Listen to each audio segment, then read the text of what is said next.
Diksiya Akademiyasından təlim almaq istəyənlər tez-tez bizdən soruşurlar. Fərdi yoxsa qrup təlimləri yaxşıdır?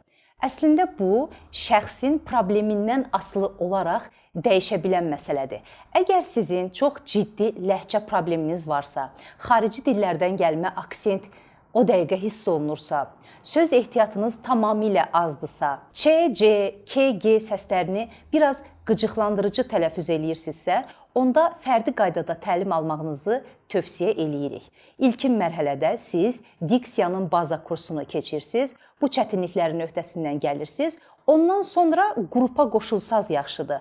Burada yad insanların önündə çıxış eləyəcəksiniz, səhnə təcrübəsi qazanacaqsınız, mikrofondan, xitabət kürsüsündən necə istifadə eləmək lazımdır, bunu biləcəksiniz və hər şeydən ziyadə həyəcanınızı yoxa çıxaracaqsınız dostlar. Mütləq təlim alın, həm karyeranızda, həm şəxsi həyatınızda yüksəlin. Unutmayın ki, indi Azərbaycan dili dəbdədir.